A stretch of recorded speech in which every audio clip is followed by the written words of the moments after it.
Spider-Man came into being.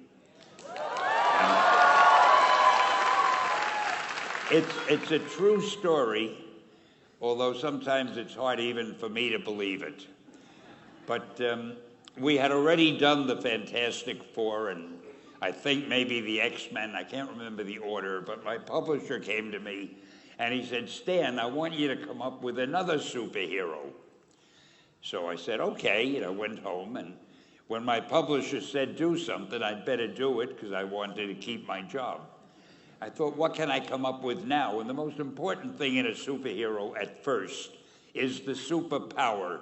Once you get that, everything else comes along. So I thought, what power will I give a new guy? And I saw a fly crawling on the wall. And I said, hey, if I could get a superhero that could stick to walls and crawl on them, man, that would be cool. And no, I'm lying to you. I don't think the word cool was in use then. I probably said it'll be groovy. I'll never lie to you. So I thought that was good. Now I needed a name. So I thought, well, let's see, Fly Man, Mosquito Man.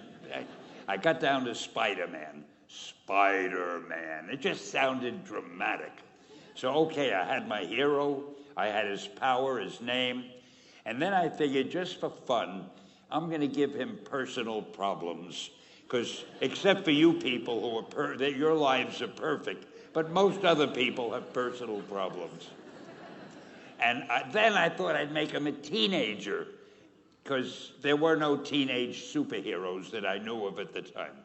So armed with all that wonderful material, those great ideas, I ran into my publisher's office and I told him. This was my reaction, the reaction he gave me. "Stan, that is the worst idea I have ever heard. First of all," and he started to give me because he's a very logical man, very intellectual. "First of all, people hate spiders, so you can't call a hero Spider-Man. You want him to be a teenager? Teenagers can only be sidekicks. And you want him to have personal problems? Stan, don't you know what a superhero is? They don't have personal problems." Well, I left the office disappointed, but obviously a much wiser man. And I couldn't get Spider-Man out of my system. So we were about to kill a magazine. I think it was called Amazing Fantasy. It wasn't selling well, and we were sending the last issue to press. When you do the last issue of a magazine, nobody cares what you put in it because the book is dying. Just to get it out of my system, I put Spider-Man in Amazing Fantasy, feature him on the cover, forgot about it.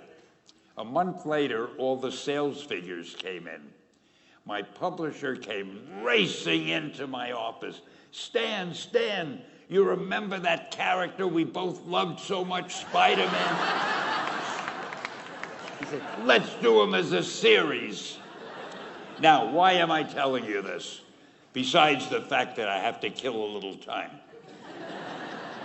If you have an idea that you genuinely think is good, don't let some idiot talk you out of it. Now, that doesn't mean that every wild notion you come up with is going to be genius, but if there is something that you feel is good, something you want to do, something that means something to you, try to do it, because I think you can only do your best work if you're doing what you want to do, and if you're doing it the way you think it should be done, and if you can take pride in it after you've done it, no matter what it is, you can look at it and say, I did that, and I think it's pretty damn good.